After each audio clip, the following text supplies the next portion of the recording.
Jésus, Jésus.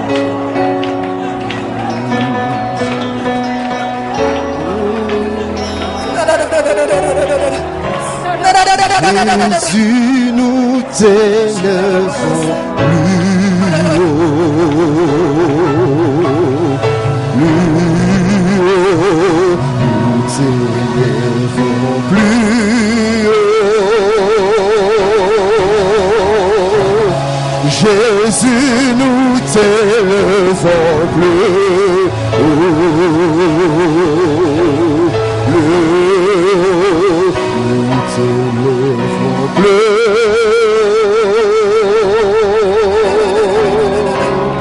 Jésus, nous t'élevons plus haut,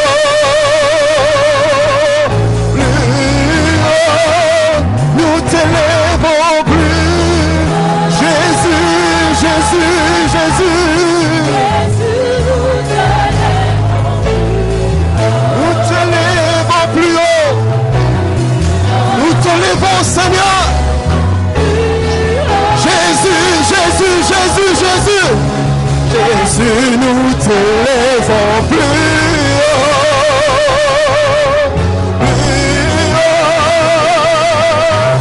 plus haut.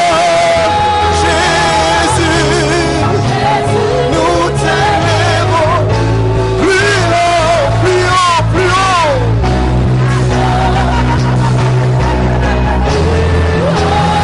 Jésus, nous t'élevons plus haut.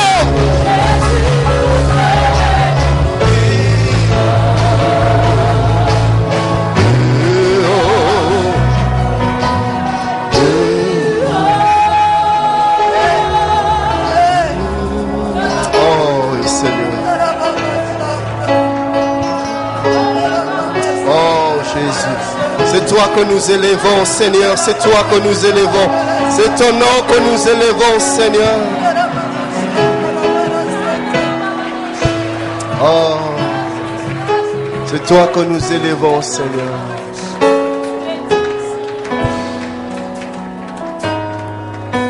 Alléluia. Nos cœurs t'exaltent, Jésus. Toi notre Dieu, toi notre rocher, toi notre soutien. Toi notre force, toi notre rempart, alléluia, toi notre forteresse. Oh Père, béni sois-tu Seigneur. Père, ce matin nous sommes venus dans ta maison. Ce matin nous sommes venus dans ton sanctuaire, Seigneur. Nous prions, Père, maintenant encore, parle-nous, Jésus. Maintenant encore, Seigneur, instruis-nous. Jésus, ta parole, celle qui transforme, celle qui délivre, ta parole, celle qui est esprit et vie. Seigneur, ta parole, cette manne qui descend du ciel, ta parole, celle qui a créé toutes choses. Père, parle-nous, Seigneur. Parle-nous, Jésus. Et je prie que des décisions soient prises ce matin. Je prie, oh Dieu, que de vie soit changée ce matin. Je prie, Seigneur, que tu nous transformes. Père, descends ce matin, et parle-nous. Seigneur, nous ne voulons pas entendre un homme. Nous prions que l'esprit de la prophétie nous parle ce matin. Fais-le, Père, et donne gloire à ton nom, Seigneur. Au nom de Jésus, que quelqu'un m'aide à dire Amen.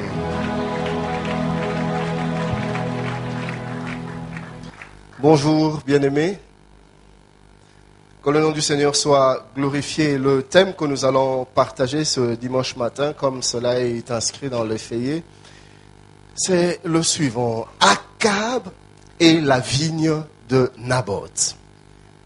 Akab et la vigne de Naboth. Nous sommes dans le livre de 1 roi, le chapitre 21, et nous lirons du 1er au 16e verset. 1 roi 21, 1 à 16. La Bible dit, après ces choses, voici ce qui arriva. Naboth de Jizréel avait une vigne à Jizréel, à côté du palais d'Akab, roi de Samarie. Et Akab parla ainsi à Naboth, cède-moi ta vigne pour que j'en fasse un jardin potager. car elle est tout près de ma maison. Je te donnerai à la place une vigne meilleure, ou si cela te convient, je te paierai la valeur en argent. Mais Naboth répondit à Akab, que l'Éternel me garde de te donner l'héritage de mes pères. Akab rentra dans sa maison triste et irrité à cause de cette parole que lui avait dite Naboth de Jezréel, je ne te donnerai pas l'héritage de mes pères. Et il se coucha sur son lit, détourna le visage et ne mangea rien. Jézabel, sa femme, vint auprès de lui et lui dit, pourquoi as-tu l'esprit triste et ne manges-tu point? Il lui répondit, j'ai parlé à Naboth de Jezréel et je lui ai dit, cède-moi ta vigne pour de l'argent, ou si tu veux, je te donnerai une autre vigne à la place. Mais il a dit, je ne te donnerai pas ma vigne. Alors Jézabel, sa femme, lui dit, est-ce bien toi maintenant qui exerces la souveraineté sur Israël? Lève-toi, prends de la nourriture et que ton cœur se réjouisse. Moi, je te donnerai la vigne de Naboth de Jezréel. Et elle écrivit au nom d'Akab des lettres qu'elle scella du nom d'Akab et qu'elle envoya aux anciens et aux magistrats qui habitaient avec Naboth dans sa ville. Voici ce qu'elle écrivit dans ces lettres. Publiez un jeûne, placez Naboth à la tête du peuple et mettez-en en face de lui deux méchants hommes qui déposeront ainsi contre lui. Tu as maudit Dieu et le roi, puis menez-le dehors, lapidez-le et qu'il meure. Les gens de la ville de Naboth, les anciens et les magistrats qui habitaient dans la ville agirent comme Jézabel leur avait fait dire, d'après ce qui était écrit dans les lettres qu'elle leur avait envoyées. Ils publièrent un jeûne et y placèrent Naboth à la tête du peuple. Les deux méchants hommes vinrent se mettre en face de lui, et ces méchants hommes déposèrent ainsi devant le peuple contre Naboth. Naboth a maudit Dieu et le roi. Puis ils le menèrent hors de la ville, ils le lapidèrent et il mourut. Et ils envoyèrent dire à Jézabel, Naboth a été lapidé et il est mort. Lorsque Jézabel apprit que Naboth avait été lapidé et qu'il était mort, elle dit à Akab, lève-toi, prends possession de la vigne de Naboth de Jezréel, qui a refusé de te la céder pour de l'argent, car Naboth n'est plus en vie, il est mort. Akab, entendant que Naboth était mort, se leva pour descendre à la vigne de Naboth de Jezréel afin d'en prendre possession. Je me demande comment est-ce qu'on peut jouir d'un bien qu'on a obtenu comme ça. Après avoir tué le propriétaire, tu descends sur sa vigne, tu en prends possession. Comment tu vas en jouir? Comment tu vas manger le fruit de tes récoltes en ayant le sang de quelqu'un entre tes mains? Comment peux-tu être en paix, en train de vivre paisiblement comme si de rien n'était, alors que quelqu'un est en train de souffrir? Et semble-t-il, les commentateurs disent que celui qui a été tué, ce n'est pas seulement Naboth, même sa famille aussi a été victime de cette histoire. Et les gens qui pleurent tout autour d'Akab. Mais Akab est inconscient, Akab est insensible. Il continue à vivre comme si de rien n'était et à jouir de la vigne de Naboth. Y a-t-il quelqu'un qui pleure à cause de 2-3 choses que tu as eu à faire? Mes frères, chaque larme qui coule des yeux d'un homme ou d'une femme ne passe jamais inaperçue aux yeux de Dieu. Le Seigneur voit, le Seigneur entend. Arrête de te réjouir des larmes de quelqu'un. Suis-je en train de parler à quelqu'un? Quand j'ai médité ces textes, il y a une vérité qui m'a frappé, qui me frappe encore. Vous savez, mes frères, dans la vie, nous ne pouvons pas toujours, tout le temps, tout avoir. Alléluia. Non, tu ne peux pas tout posséder, tu ne peux pas toujours tout avoir. Et essentiellement et fondamentalement pour 3 raisons. Premièrement, c'est qu'il y a des choses pour lesquelles Dieu ne t'a pas destiné. Ce n'est pas à toi. Mon frère, il faudra que tu apprennes à laisser passer des choses qui ne t'appartiennent pas. Des choses qui ne sont pas à toi. Dieu n'a pas prévu cela pour toi. Ce n'est pas dans la volonté du Seigneur que tu puisses avoir cette chose-là. Des fois, il faut savoir arrêter. Des fois, il faut savoir laisser tomber. Des fois, il faut supporter que quelque chose te passe, tout simplement sans que tu le possèdes. Ce n'est pas à toi. La Bible nous parle dans 2 Corinthiens 12, 8 à 9, de l'apôtre Paul qui prie à 3 reprises. 3 fois, j'ai prié le Seigneur de l'éloigner de moi. Et il m'a dit, ma grâce te suffit. Il y a des choses que Dieu ne te donnera jamais. J'ai raconté ici un témoignage il y a quelques années en arrière, en tout cas plus d'une dizaine d'années en arrière. Ma jeune sœur avait des jumelles et j'étais très attaché à ces jumelles-là. Je les aimais comme mes enfants à l'époque. Je n'étais pas marié et bien sûr je n'avais pas d'enfants. Et ces 2 petites filles, c'était comme mes enfants. Je m'en occupais, je me battais pour elles plutôt quand elles n'avaient rien. Je me battais pour qu'elles puissent avoir quelque chose à manger. Et puis voilà, les 2 sont tombées malades. Des fièvres qui commençaient et qui n'en finissaient pas. Et il se passe que pour l'une d'elles, ça allait de mieux en mieux, mais pour l'autre, ça allait plutôt en s'empirant. Et voilà, on s'est mis rapidement à aller dans des centres médicaux et on nous a transférés à Kalembelembe. À l'époque, je me rappelle, l'avenue Kalembelembe n'était même pas asphaltée. Et voilà, l'enfant se retrouve dans des bonbonnes, des tuyaux d'oxygène. Je ne supportais pas ça. Je n'avais jamais vécu une histoire comme ça, d'aussi près de quelqu'un d'aussi proche. Et voilà, à un moment, je suis sorti de l'hôpital, je me suis mis sur l'avenue Kalembelembe en train de faire des 100 pas. Je priais, je pleurais, j'implorais la grâce de Dieu. Seigneur, interviens, Seigneur, manifeste-toi, Seigneur, guéris cet enfant. Mais le Seigneur ne répondait pas. Et le soir est venu, je devais rentrer à la maison. Et puis voilà, je vois des gens qui reviennent et on me dira, ça y est, elle est partie. Oh, j'étais inconsolable, mes bien-aimés. Dans mon cœur, je pleurais. Mais j'ai appris une chose, le Seigneur ne nous répond pas toujours favorablement. Oui. Il y a des jours où Dieu te dira non. Il est bon pour toi que tu ne puisses pas avoir cette chose. Il est bon pour toi que je ne t'ouvre pas cette porte. Il est bon pour toi que tu ne puisses pas obtenir ce travail. Il est bon pour toi que cet homme te quitte. Il est bon pour toi que ce marché t'échappe. Il est bon pour toi que cet exaucement n'arrive pas. La Bible dit Dieu est au ciel et il fait ce qu'il veut. Alléluia. Et il n'a de compte à rendre à personne. Il est bon pour nous de le savoir, mes frères. Amen. Ça va nous permettre d'arrêter à un moment donné de faire notre deuil. Dieu n'est pas obligé de toujours tout nous donner, ni de toujours tout nous expliquer.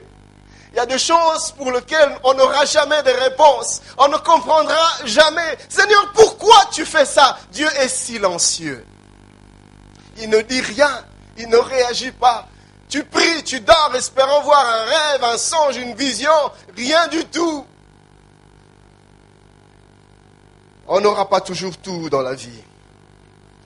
À un moment donné, nous devons nous rendre compte que Dieu peut aussi dire non.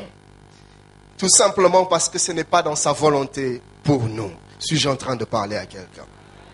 La deuxième raison pour laquelle il faudra, il est bon de savoir qu'on ne peut pas toujours tout avoir dans la vie, c'est que des fois il s'agit de choses interdites, mes frères. Tu désires avoir quelque chose que Dieu a défendu clairement. Lisez Genèse, chapitre 2e, le verset 16e jusqu'au verset 17e. La Bible dit, l'Éternel Dieu donna cet ordre à l'homme. Tu pourras manger de tous les arbres du jardin, mais tu ne mangeras pas de l'arbre de la connaissance du bien et du mal, car le jour où tu en mangeras, tu mourras. Seigneur, pourquoi je peux tout manger, pas ça? Non, Pas ça. Vous savez, des fois, le Seigneur veut, j'allais dire affirmer ou confirmer son autorité, mais il n'a pas du tout besoin de faire ça. Je dirais peut-être marquer son autorité, je ne sais pas si je dois vraiment le dire ainsi. Mais à des fois, le Seigneur veut tout simplement que son autorité soit respectée, que son autorité soit reconnue. Dieu ne te dira pas toujours pourquoi il dit non, mais il dit ça ne touche pas, ça ne fait pas. C'est une chose interdite. Ça ne t'approche pas. Je ne veux pas que tu y ailles. Tu l'aimes, ma soeur. Tu sens que c'est lui, mais Dieu te dit non. Il répond à tes critères. C'est la femme idéale pour toi. Mais Dieu te dit non, pas elle. Une chose interdite. Nous allons revenir tout à l'heure.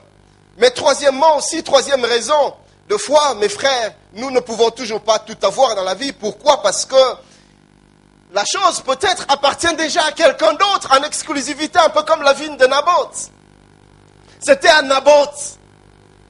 Et Akab ne pouvait pas l'avoir.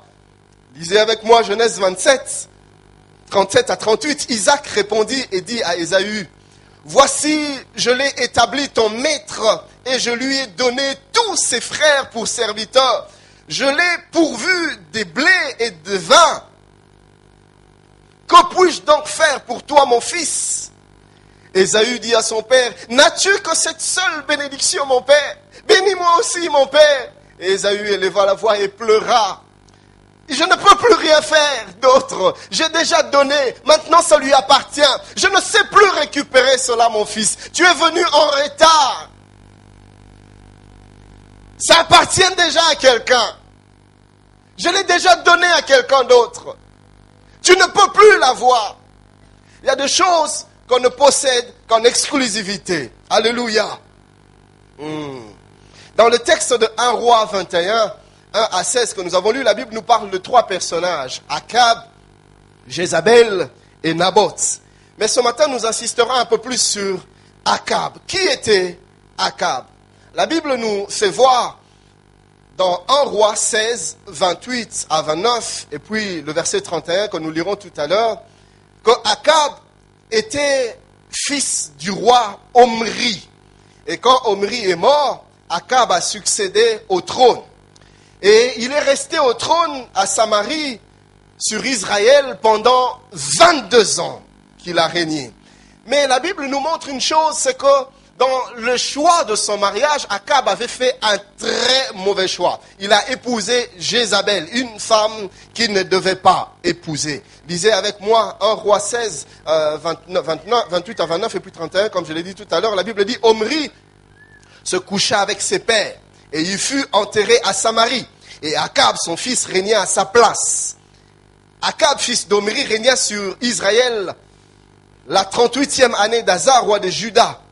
Akab, fils d'Omri, régna 22 ans sur Israël à Samarie. Verset 31. Et comme si c'eût été pour lui peu de choses de se livrer au péché de Jéroboam, fils de Nébat, il prit pour femme Jézabel, fils d'Etzbal, roi des Sidoniens, et il alla servir Baal et se prosterner devant lui. La Bible dit, après être tombé dans le péché de Jéroboam, vous connaissez l'histoire, Jéroboam, cet homme qui n'était pas de la lignée royale, mais que Dieu a, je dirais, ramassé comme ça sur la rue, et le Seigneur l'a placé sur le trône en Israël. La Bible déclare, la Bible nous montre comment est-ce qu'à un moment donné, Jéroboam s'est détourné de Dieu, et s'est créé des idoles, et il a entraîné tout Israël dans l'idolâtrie. Pourquoi? Parce qu'il craignait que le pouvoir lui échappe. Et tout Israël a été entraîné avec lui dans l'idolâtrie. Et la Bible dit qu'Akab est tombé dans le péché de Jézabel, de Jéroboam. Mais la Bible dit, comme si cela n'était pas suffisant, Akab est allé épouser Jézabel. Un mauvais choix. Et la vie d'Akab a été détruite comme ça, comme on va le voir tout à l'heure. Mais aussi, ce qui nous convient de savoir, c'est que ce passage nous montre comment est-ce que Akab était un mauvais roi. La Bible parle de lui comme étant la Bible dit qu'il n'y a pas eu de roi aussi mauvais qu'Akab. C'était un roi tellement impie qu'il n'avait point d'égal. Lisez 1 Roi 16, 30. La Bible dit, Akab, fils d'Omri, fit ce qui est mal aux yeux de l'Éternel, plus que tous ceux qui avaient été avant lui. Avant Akab, personne n'avait battu ce record. C'était un roi mauvais. Et il était si mauvais que plus tard, il est devenu une référence. Si vous lisez 2 Rois 8, 18, la Bible, en parlant de Joram, fils de Josaphat, la Bible parle de lui en ce terme. Il est marchant dans la voie de roi d'Israël, comme avait fait la maison d'Akab. Akab est devenu une référence dans le mal. Donc à chaque fois que quelqu'un vivait, un roi vivait dans le mal, le Seigneur disait, il vit comme a vécu Akab. Il est devenu un point de repère, mais dans le mal plutôt. Mais vous savez, mes frères, Akab n'est rien d'autre que le produit des influences reçues. Akab est devenu ce qu'il est devenu à cause de quelques interactions qu'il a reçues. Déjà, Akab, c'était un fils du roi. La Bible nous parle du roi Omri. Et dans la maison de son père, c'était un prince. Et j'imagine Akab a vécu dans un traitement de faveur. Il y a des choses qu'Akab ne pouvait pas faire. C'était un prince. Et à l'époque, les princes, ils étaient honorés, ils étaient adulés, ils étaient respectés. C'était des demi-dieux. Et je suis en train de me dire, Akab n'a pas appris, ou plutôt on ne lui a pas appris à accepter que certaines choses ne lui appartiennent pas. On ne lui a pas appris à accepter quelqu'un qui lui dise non. Akab, c'était un prince, on ne pouvait lui dire non. Qui est ce sujet qui peut dire non à un prince? Le peuple, c'était des sujets de roi. Ils étaient au service du roi. Et il a grandi dans cette atmosphère. Il a grandi dans cette ambiance. C'était un enfant gâté. Je dirais un enfant pourri. Tout ce qu'il voulait, il avait. Quand il pleurait, tout le monde, les militaires, tout le monde était à son service.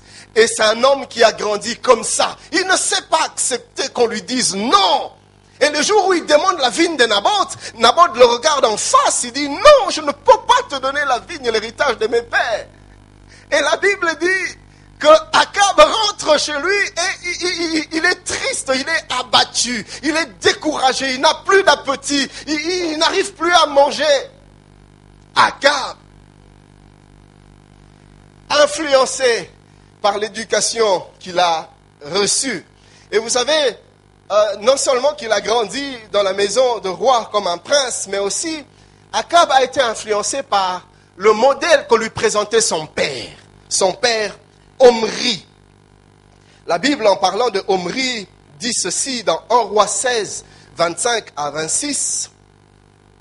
Omri fit ce qui est mal aux yeux de l'Éternel et il agit plus mal que tous ceux qui avaient été avant lui. Un peu le même témoignage que la Bible nous donne de Akab. Omri, son père aussi, avant lui, personne n'avait fait de choses aussi mauvaises. Et Akab a grandi avec un tel père comme modèle.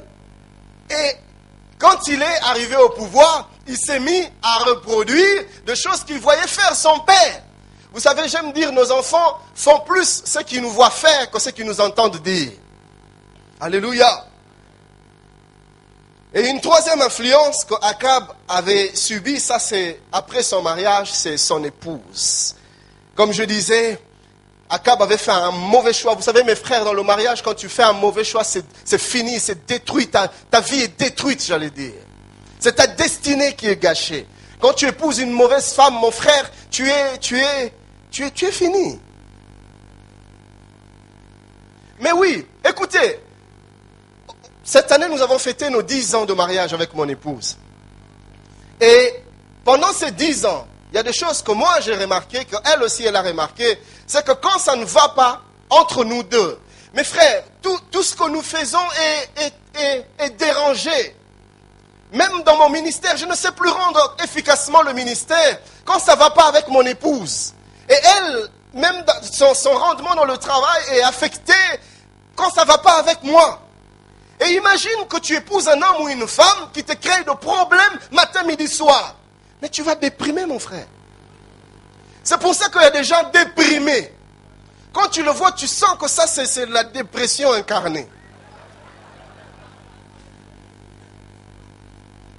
Pourquoi? Mauvaise femme ou un mauvais mari. Comme le pasteur aime dire, tu deviens un philosophe.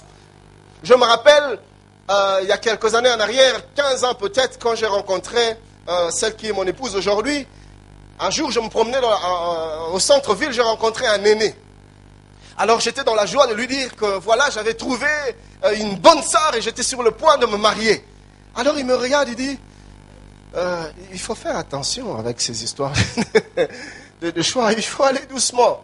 Et plus tard, j'ai compris sa réaction. Parce que plus tard, il a divorcé de sa femme. Et puis après, il a essayé une autre relation, ça n'a pas marché. Et aujourd'hui, c'est un grand philosophe dans la vie. Mon frère, moi j'aime dire aux jeunes gens quand ils viennent me voir, et voilà, ils sont sur le point de s'engager, et déjà ils commencent une relation, je leur dis, écoute, ne te précipite pas d'officialiser la relation. Non, ne sois sous aucune pression. Prends le temps de l'étudier, de l'analyser, de l'observer. Comment il fait, comment il parle, comment il réagit, comment il conçoit. Et c'est comment sa famille, il vient d'où, quelle est son éducation, c'est quoi ses valeurs, c'est quoi la vision de sa vie. Alléluia. Et quand vous êtes ensemble, parlez de ces choses. C'est comment que tu te vois dans les 5 années à venir, dans les 10 années à venir. Quelles sont tes ambitions? Parle-moi un peu de toi. Et tu entends, tu réfléchis. Alléluia. Ma soeur, ne sois pas aveuglé par le charme du frère. Il y a un moment donné, même ce charme-là, tu ne vas plus le voir. Alléluia. Alors prends le temps de l'étudier, d'analyser. Quand il faut te pousser dans l'officialisation, mon frère, il n'y a pas le feu. Alléluia. Tu pries, tu observes. Voilà pourquoi j'encourage les jeunes gens. Soyez souvent ensemble, fréquentez-vous. Le frère qui te demande la main, fréquente-le. Parce que si tu ne le fréquentes pas, tu ne sauras pas qui il est. Fréquente-le. De temps en temps, tu as des courses à faire en ville. Demande-lui de t'accompagner. Regarde comment il réagit. À un moment donné, tu fais un peu semblant comme si tu es fatigué. Et je n'arrive plus à marcher, je ne comprends pas.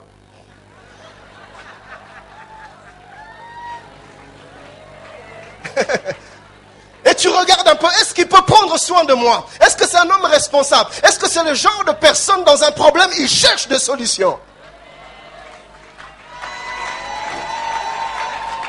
Ou bien il te regarde et te dit, ah mais toi aussi, tu n'as pas mangé ou quoi? Il dit, mange maman, bon niveau. Ah, déjà maintenant, et dans la maison, dans le foyer, ça sera comment? Akab a fait un mauvais choix. Et vous savez, Jézabel, c'était le genre de femme avec une forte personnalité masculine. C'était une genre de femme qui aime commander. Il y a des femmes comme ça. Surtout les aînés. Banaliboso. Mon frère, quand tu épouses une aînée, alors arme-toi bien. Oui, parce que elle est habituée à donner des ordres. Dans la maison, tout le monde l'est qui. C'est elle qui commande, c'est elle qui dirige. Tout le monde lui fait des courbettes. Et la tendance, c'est que quand elle entre dans la maison du mariage, elle veut faire comme chez elle, comme dans la maison de son père. Alors, Jézabel, je ne sais pas si c'était l'aîné de sa famille, mais en tout cas, c'était une femme avec beaucoup d'autorité. Le genre de femme, elle peut te demander d'aller laver les assiettes. C'est pas mauvais, hein.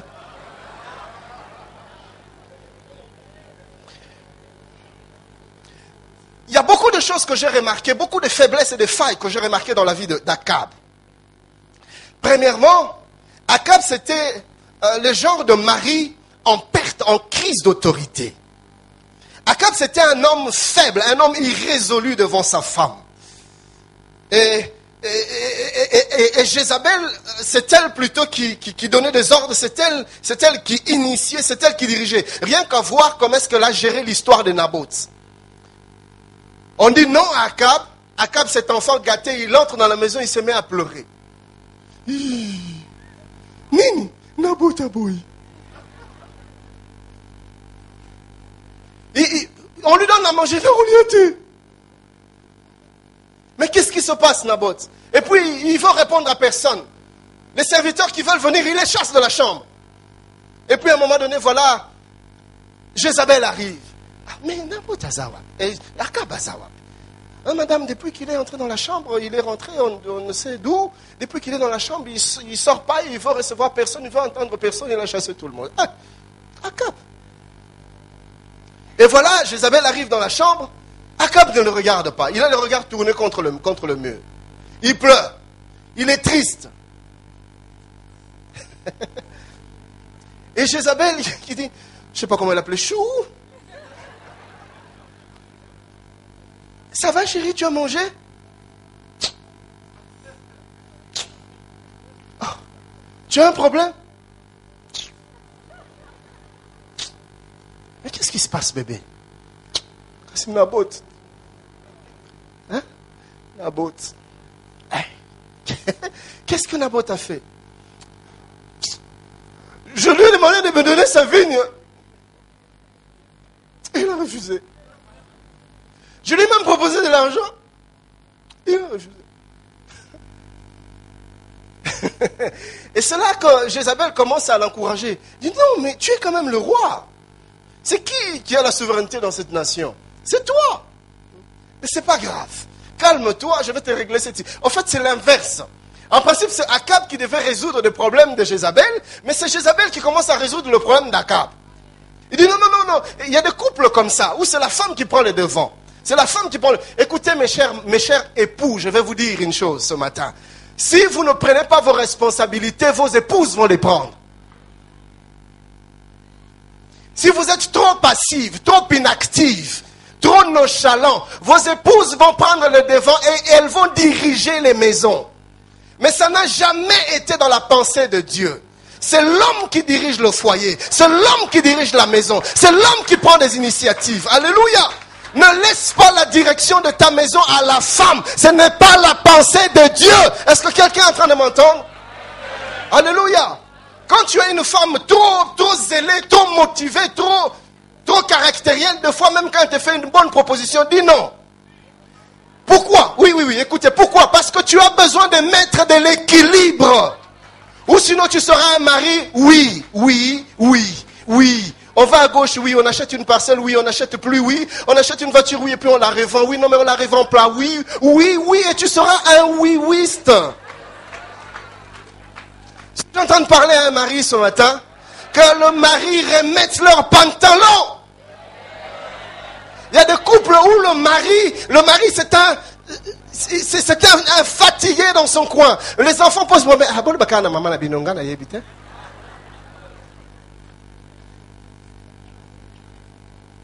et c'était un peu l'histoire d'Akab avec Jézabel. La Bible dit dans 1 Corinthiens 11, 3, je veux cependant que vous sachiez que Christ est le chef de tout homme, que l'homme est le chef de la femme. Ah, les femmes ne vont pas dire amen, mais c'est la Bible. Éphésiens 5, 23, 24. Car le mari est le chef de la femme. Alléluia.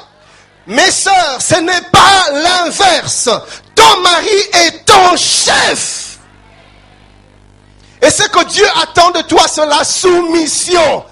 Je suis d'accord avec le gendre, égalité des sexes. Je suis d'accord, mais l'ordre dans la foyer, selon la pensée de Dieu, doit être respecté. C'est l'homme et puis la femme. Est-ce que quelqu'un est en train de me suivre? Hein?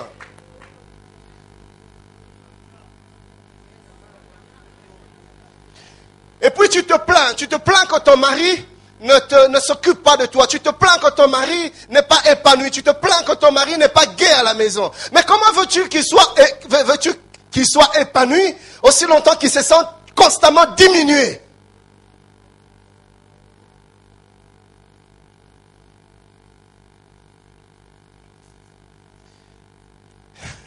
Je ne suis pas en train de demander aux époux de devenir des dictateurs, des tyrans, des despotes dans leur maison. Non. Dieu nous a donné des épouses comme des partenaires, comme des collaborateurs, comme des collaboratrices si vous voulez, comme des associés, alléluia, comme des amis, comme des compagnons, comme des aides. nous devons conjuguer avec elle, nous devons penser avec elle, réfléchir avec elle et les associer dans la prise de décision. Alléluia. Oui, nous ne devons pas les écraser non plus. Mais cependant, le leadership doit rester entre les mains de l'homme. Amen.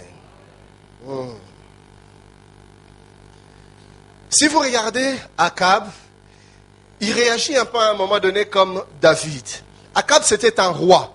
Mais dans l'histoire de Naboth, Akab est tombé dans l'abus du pouvoir. Il s'est servi de son pouvoir pour outrepasser ses prérogatives et même ses droits. Et la Bible nous montre qu'il y a quelques années avant, David aussi a fait la même chose avec l'histoire de la femme d'Uri. La Bible dit qu'il a convoité Bathsheba et il a fait tuer Uri pour avoir son épouse. Et c'est ce que Akab est en train de faire. Il fait mourir Naboth pour posséder sa vigne. Abus de pouvoir. J'aimerais dire, mes frères, vous qui êtes à quelque poste de responsabilité, vous avez une certaine parcelle d'autorité ou de pouvoir, n'en abusez pas. Alléluia. Dieu vous a établi, c'est pour que vous soyez une source de bénédiction, même pour les gens que vous dirigez, pas pour les écraser. Amen. La Bible dit dans Michée 2, 1 à 2, « Malheur à ceux qui méditent l'iniquité et qui forgent le mal sur leur couche. Au point du jour, ils l'exécutent quand ils ont le pouvoir en main. Ils convoitent des champs et ils s'en emparent, des maisons et ils les enlèvent. Ils portent leur violence sur l'homme et sur sa femme, sur l'homme et sur son héritage. » Combien d'histoires n'avons-nous pas entendues dans ce pays? Un homme qui a été élevé en dignité ou en autorité, il a quelques fonctions, quelques positions, et voilà, il s'érige en maître de l'univers, et il se met à ravir les parcelles de gens, les épouses de gens. Que des histoires n'avons-nous pas entendues dans les années passées avec d'autres régimes? Certaines personnes qui travaillaient avec le chef d'État de l'époque, et il pouvait débarquer comme ça dans ta maison, il prend ta femme et tu n'as rien à dire. Vous savez, mes frères, nous avons un Dieu juste. Alléluia. Un jour ou l'autre, tu vas payer de tes actes. Le pouvoir que Dieu t'a donné, ce n'est pas pour écraser les autres et te servir toi-même. Rappelez-vous de Shebna, Ésaïe 22, 15. La Bible dit, « Ainsi parle l'Éternel, le Seigneur, l'Éternel des armées. Va vers ce courtisan, vers Shebna, gouverneur du palais. » Et si vous lisez le verset 19 jusqu'au verset 21, la Bible dit, « Je te chasserai de ton poste. L'Éternel t'arrachera de ta place. En ce jour-là, j'appellerai mon serviteur Eliakim, fils de Hilkija. Je le revêtirai de ta tunique, je le ceindrai de ta ceinture et je remettrai ton pouvoir entre ses mains. Il sera un père pour les habitants de Jérusalem et pour la maison de Juda. » Shebna avait outrepassé son pouvoir. La Bible dit, il s'est mis à construire un mausolée, il s'est mis à se servir lui-même au lieu de servir Juda, au lieu de servir le Dieu d'Israël. Et à un moment donné, le Seigneur a envoyé un serviteur vers lui pour lui dire, écoute Shebna, trop c'est trop. Maintenant, regarde ce que le Seigneur va faire. Il va prendre ton pouvoir, il va le mettre entre les mains de quelqu'un d'autre. Écoutez bien aimé, tu n'es pas indispensable. Dieu peut t'enlever de là où tu es et placer quelqu'un d'autre. Il a placé Eliakim. Job 34, 21, 24, la Bible dit, « Car Dieu voit la conduite de tous. Il a les regards sur les pas de chacun. Il n'y a ni ténèbres ni ombre de la mort. Où puissent se cacher ceux qui commettent l'iniquité ?» Écoutez le verset 23 et le verset 24. « Dieu n'a pas besoin d'observer longtemps pour qu'un homme entre en jugement avec lui. Il brise les grands sans information. » Il brise les grands sans information. Et il met d'autres à leur place. Dieu t'a donné de l'autorité, le pouvoir, n'en abuse jamais. Suis-je en train de parler à quelqu'un ce matin? Mais il y avait un autre problème avec Akab. À part l'abus de pouvoir, c'était l'insatisfaction. Le fait de ne jamais se contenter, de ne jamais se satisfaire de ce qu'on a, de ce que l'on possède. Il veut toujours plus avoir. 1 Timothée 6, 9. Mais ceux qui veulent s'enrichir tombent dans la tentation, dans le piège et dans beaucoup de désirs insensés et pernicieux qui plongent les hommes dans la ruine et la perdition. J'ai lu une autre version qui dit, mais ceux qui veulent devenir riches tombent dans la tentation. De nombreux désirs stupides et dangereux les prennent au piège. Ils conduisent les gens vers la mort et les détruisent. Luc 12, 15 dit, puis il leur dit, gardez-vous avec soin de toute avarice, car la vie d'un homme ne dépend pas de ses biens futiles dans l'abondance. Amen. Ce n'est pas à force d'avoir, à force de posséder que tu seras heureux. Et une autre version du même passage dit, ensuite Jésus dit à tout le monde, attention, ne cherchez pas à avoir toujours plus de choses. En effet, la vie de quelqu'un ne dépend pas de ce qu'il possède, même s'il est très riche. Amen. Du reste, mes frères, toute personne en insatisfaction ou en crise de contentement aura du mal à se réjouir même des choses que Dieu lui donne. Tu auras toujours l'impression que j'ai encore besoin de plus, je dois encore aller un peu plus loin. Et ça te jette dans de tourments. Et une troisième chose dans laquelle est tombé Akab, et David aussi du reste, c'est la convoitise. La convoitise désigne tout désir intense et mal dirigé. La convoitise, c'est un désir immodéré de posséder une chose.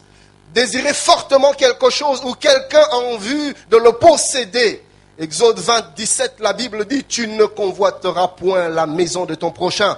Tu ne convoiteras point la femme de ton prochain, ni son serviteur, ni sa servante, ni son bœuf, ni son âne, ni aucune chose qui appartient à ton prochain. Est-ce que quelqu'un m'entend ce matin? La convoitise. Tu regardes ce que l'autre a. Vous savez, mes frères, la convoitise fait deux choses. Premièrement, la convoitise te donne toujours l'impression que ce qui te manque, c'est ce qui est meilleur. Que ce que tu n'as pas, c'est ce qu'il te faut. Genèse 3, 6, la Bible dit, la femme vit que l'arbre était bon à manger et agréable à la vue et qu'il était précieux pour ouvrir l'intelligence. Elle prit de son fruit et en mangea. Et elle en donna à son mari qui était auprès d'elle et il en mangea. La Bible dit, il vit que l'arbre était bon. Comment peux-tu savoir que le fruit est bon si tu ne l'as jamais mangé? La convoitise. La convoitise te fait miroiter des choses. C'est ce que j'appelle du reste l'illusion de la convoitise. Tu as l'impression que c'est ça qui te faut. C'est cette femme qui te faut. C'est cet homme qui te faut. Et tu la désires et tu le désires. Et tu veux forcément l'avoir. Au point de détruire les autres. Au point de faire du mal à tout le monde. Parce que tu as au-dedans de toi un désir intense que tu ne contrôles pas. Qui te pousse vers elle, qui te pousse vers lui. Convoitise.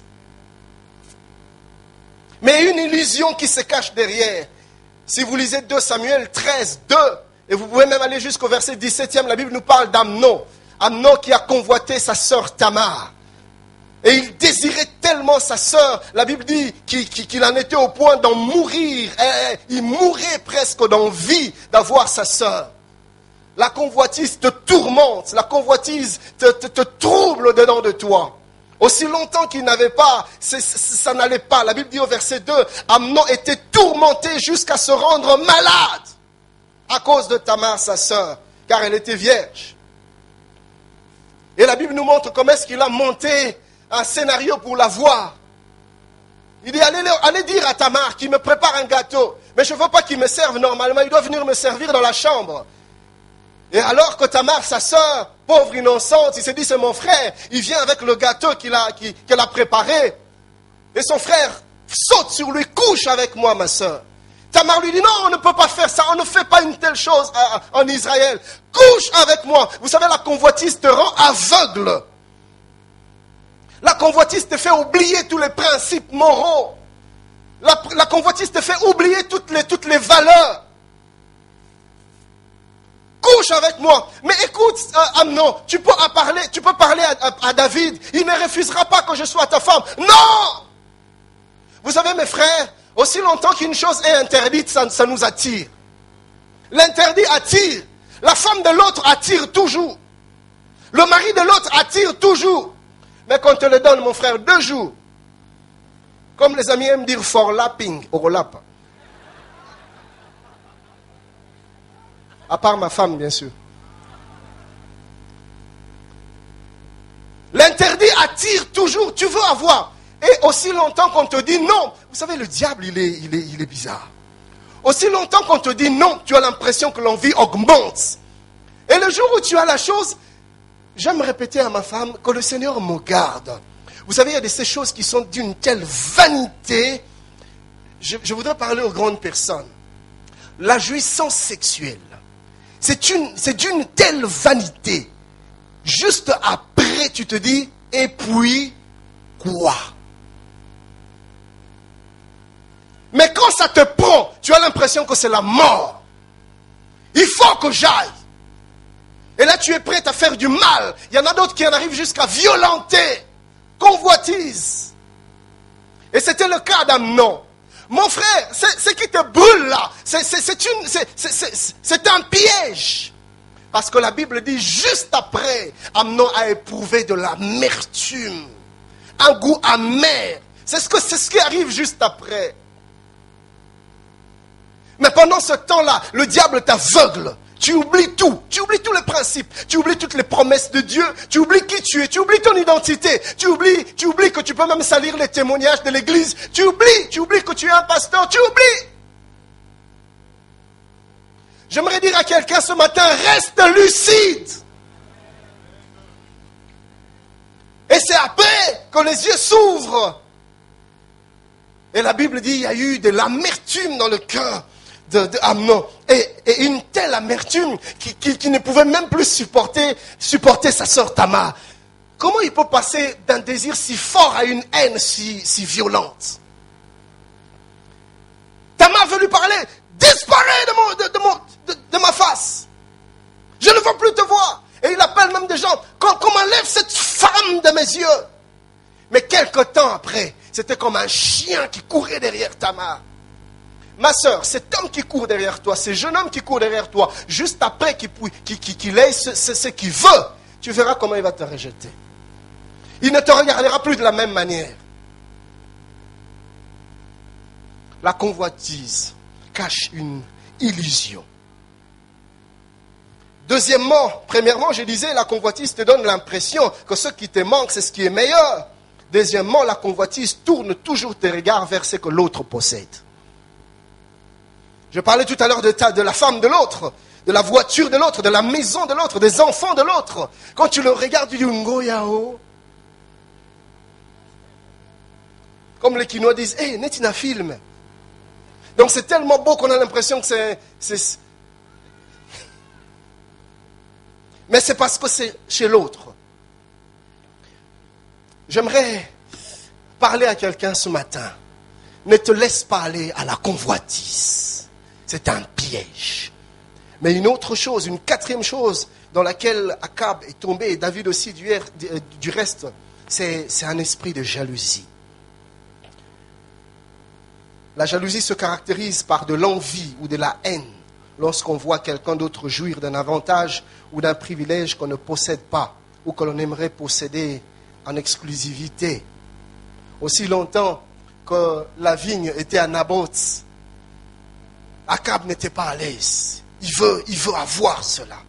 Genèse 31 nous dit, Rachel voit qu'elle ne peut pas donner d'enfant à Jacob, alors elle devient jalouse de sa sœur. Et Genèse 37, 3, 4 nous dit qu'Israël aimait Joseph plus que tous ses autres fils, parce qu'il avait eu dans sa vieillesse, et il lui fit une tunique de plusieurs couleurs. Ses frères vinrent que leur père l'aimait plus que tous, et ils le prirent en haine. Ils ne pouvaient lui parler avec amitié. La jalousie, des fois quand elle est mal gérée, elle conduit au pire dégâts. Et vous savez que du reste, notre Seigneur Jésus-Christ a été tué à cause de la jalousie. Oui, Matthieu 27, 18, la Bible dit, car ils savaient, on parle de Pilate, que c'était par envie qu'ils avaient livré Jésus. Et une autre version dit, en effet, Pilate sait bien qu'ils lui ont livré Jésus par jalousie. La jalousie est un esprit, mes frères, ça nous devons tous le savoir. La jalousie est un esprit qui frappe à la porte de tout le monde. Personne ne peut dire qu'il n'a jamais été sollicité par la jalousie. La jalousie, ça vient chez tout le monde. Le problème, ce n'est pas la sollicitation de la jalousie. Le problème, c'est comment tu gères la jalousie. Si tu le gères mal, ça te conduit aux pires choses. Nous avons le choix d'ouvrir le porte de notre cœur ou de refuser. Amen. Cinquième chose et dernière chose, c'est que dans le cœur d'Akab, dans cette action qui le conduit à faire mourir Naboth, il y avait non seulement l'abus de pouvoir, non seulement la convoitise, non seulement la jalousie, non seulement l'égoïsme, mais il y avait aussi plutôt de l'égoïsme, je voulais dire. Ésaïe 5, 8 dit « Malheur à ceux qui ajoutent maison à maison et qui joignent champ à champ jusqu'à ce qu'il n'y ait plus d'espace et qu'ils habitent seuls au milieu du pays. » Ça, c'est de la jalousie. Akab, tu as déjà tes vignes. Tu as déjà tout ce que tu veux. Mais tu oublies tes vignes. Ce qui t'intéresse, c'est seulement la vigne de Naboth. Tu peux avoir tout ce que tu veux. Tu as de l'argent, tu as le pouvoir, tu es un roi. Mais c'est seulement la vigne du pauvre Naboth que tu veux. Égoïsme. Je prie que le Seigneur nous préserve de l'égoïsme. Mais pour finir, voyons rapidement que représente la vigne de Naboth. Pour Naboth, du point de vue d'Akab, plutôt pardonnez-moi, premièrement, du point de vue d'Akab, la vigne de Naboth représente trois choses. Premièrement, la vigne de Naboth représente les choses interdites, comme je l'ai dit tout à l'heure, mais qui nous attirent. Mes frères, je disais tout à l'heure, l'interdit attire toujours. Amen. Ces choses que tu sais que tu ne peux pas faire, tu sens que ça t'attire. Cet endroit où tu sais que tu ne peux pas aller, tu sens que ça t'attire. Ces films, ces images que tu ne peux pas voir, tu sens que ça t'attire. Cet homme que tu ne peux pas fréquenter, tu sens que ça t'attire. Ces attouchements qui te font du bien dans ta chair, mais que tu ne peux pas faire, tu sens que ça t'attire. L'interdit attire toujours. Et des fois, l'attraction est si forte qu'on a besoin d'aide. Voilà pourquoi j'aimerais dire à quelqu'un d'ici la fin de la réunion, si tu sens que tu n'arrives plus à te maîtriser, cours chercher les hommes de Dieu, qu'on t'aide, qu'on prie pour toi. Des choses interdites. Vous savez, il m'est arrivé quelque chose que je n'oublierai peut-être jamais. Un jour, je me suis retrouvé avec une sœur en Christ quelque part. Et puis, mes frères, elle me fait la proposition, le genre de proposition qu'on ne fait pas. Hey, vous savez ce que j'ai fait? Je dis, ma soeur, je vais prier pour toi. Je l'ai imposé les mains dans Nzambe Sungai.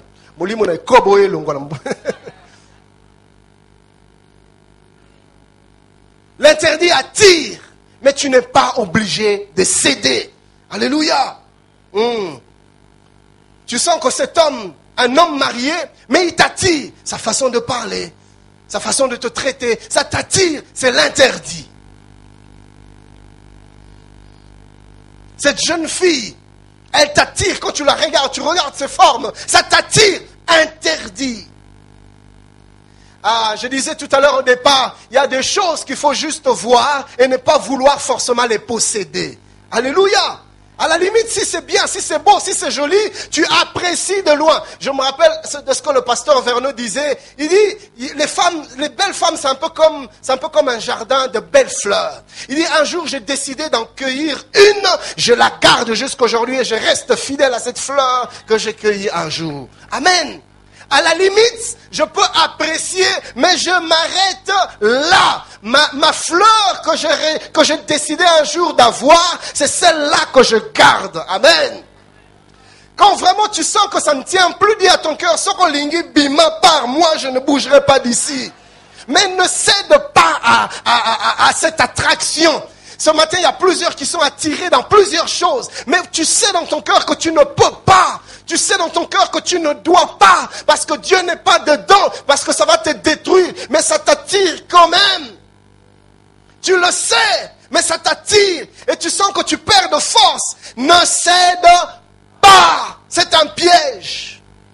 Ne te laisse pas aller. Tu as des propositions à gauche et à droite. Cet homme qui veut te prendre en charge. Et vous savez, le diable vient toujours avec des propositions qui nous troublent. Akab dit à Naboth, je veux te donner de l'argent en échange de ta vigne.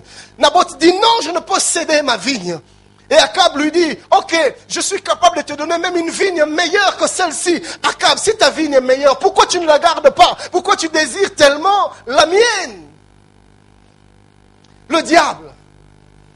On te fait des propositions. Voilà ce qui va arriver. Il y a quelques jours, j'ai à 2 reprises parlé avec 2 personnes différentes. J'ai compris que le Seigneur voulait que j'en parle. De propositions à l'initiation, à l'occultisme que nos bien-aimés reçoivent dans des milieux de travail.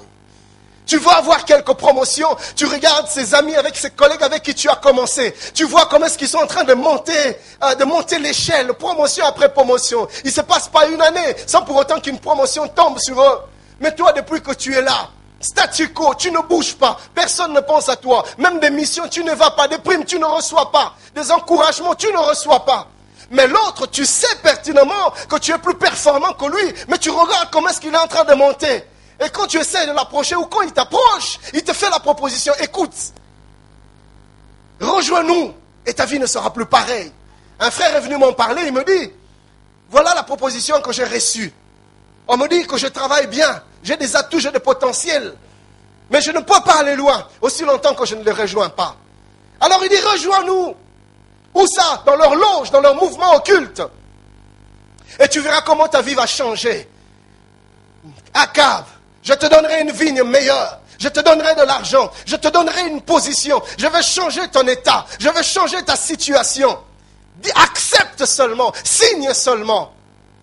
Naboth, ne cède pas ta vigne. Suis-je en train de parler à quelqu'un ce matin? Ne cède pas ta vigne. Le Seigneur sait qu'il passera par ta vigne pour te bénir. Alléluia. C'est ça l'héritage que Dieu t'a donné. Il passera par là pour changer ta vie. Tu n'as pas besoin de retourner en Égypte pour chercher du secours. Notre Dieu est sur le trône et il est vivant. Jean pouvait dire, je sais que mon Rédempteur est vivant. Il se lèvera le dernier. Nous servons un Dieu fidèle. Même si ça tarde, accrochons-nous. Notre Dieu est fidèle. Le psalmiste pouvait dire, j'ai été jeune, j'ai vieilli, je n'ai jamais vu le juste abandonné, ni sa postérité mendiant son pain. Tes enfants ne vont pas mendier de pain. Non, tu ne mourras pas dans la disette, parce que le Dieu que tu sers est fidèle. Alors accroche-toi, ne cède pas ta vigne, peu importe la pression, peu importe les sollicitations, sois fidèle. Est-ce que quelqu'un m'entend ce matin?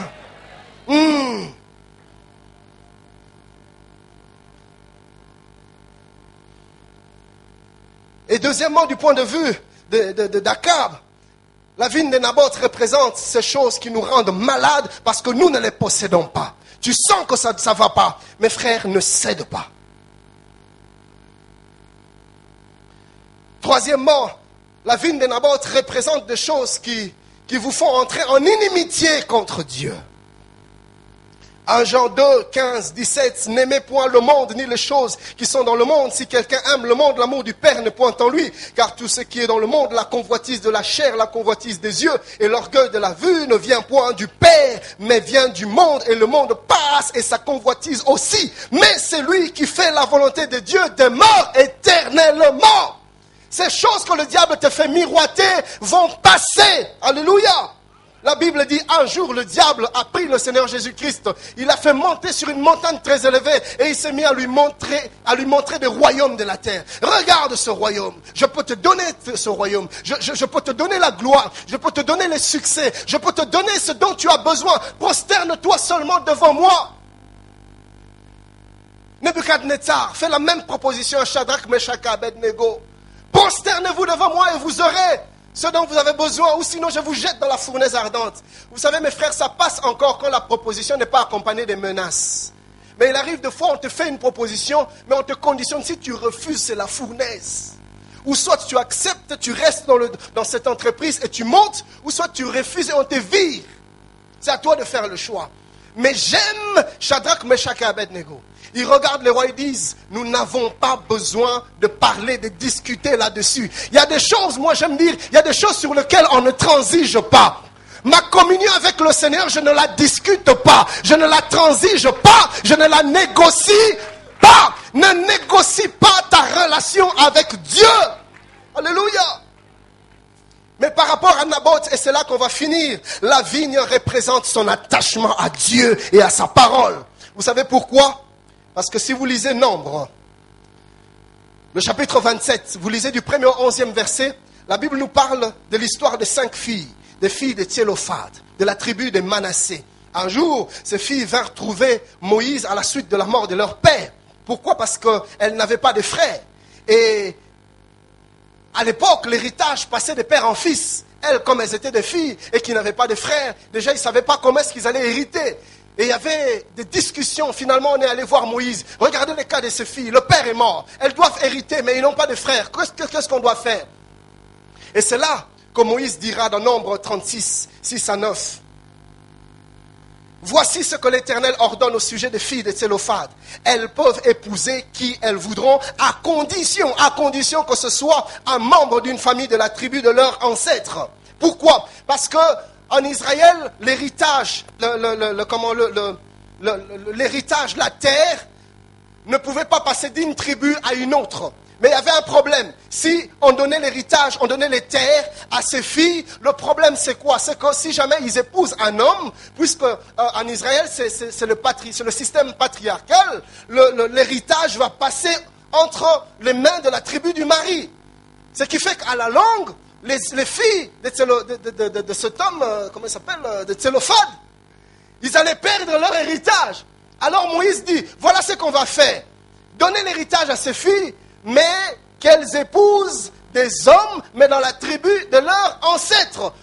De telle manière que même si l'héritage doit passer d'une famille à une autre, mais que ça reste dans la même tribu. Parce que l'héritage ne peut pas être cédé.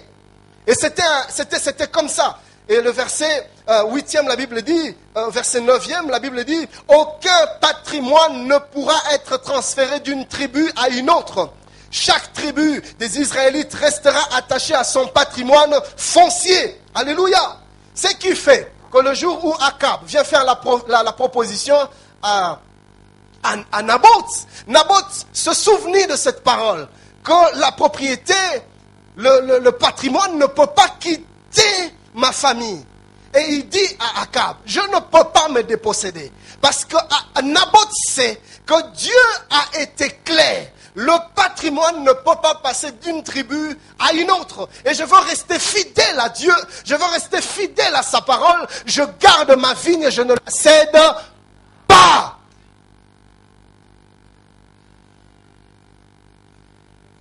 Naboth a refusé de négocier sa communion avec le Seigneur. Il est resté attaché au patrimoine, à l'héritage. Il est resté attaché à la parole de Dieu. Il est resté attaché au Dieu de ses pères. Je voudrais clôturer ce matin en faisant des appels.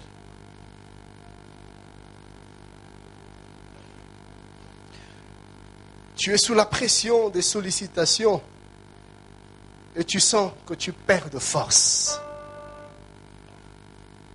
Tu es fatigué. Ça dure tellement. Avant encore tu résistais, mais là tu sens que tes forces te quittent. Tu es sur le point de céder. Ce matin, tu veux crier à Dieu. Tu es attiré par des choses interdites. Et tu sens que tu ne tiens plus. Et déjà dans ton cœur, tu es déjà parti. Tu as déjà cédé ta vigne. Mais il ne reste plus que le concret. Et ce matin, tu veux crier à Dieu. Et le deuxième appel, c'est que tu as déjà cédé ta vigne. Tu t'es déjà laissé aller. Tu as déjà vendu ta vigne à Akab. Tu t'es laissé appâter par l'interdit et tu es tombé dans le piège. Mais ce matin, tu veux te repentir. Et Dieu est bon pour te pardonner et te restaurer. Et un troisième appel, tu sens que tu es encore fort. Les sollicitations ne te dérangent pas, tu les gères. Mais la Bible dit que celui qui est debout prenne garde de peur qu'il n'advienne à tomber. Et ce matin, tu veux dire à Dieu, Seigneur, garde-moi fidèle à toi. Si tu te retrouves dans l'un de ces appels, là où tu es, lève-toi, nous allons prier ensemble.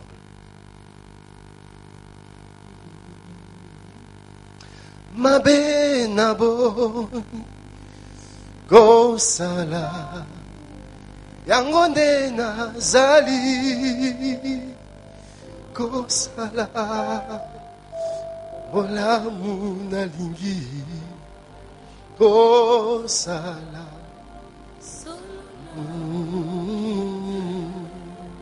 mabe na boy kosa mabe na boy kosala yango nde nazali kosala bolamu nalingi kosala solo nakoki te.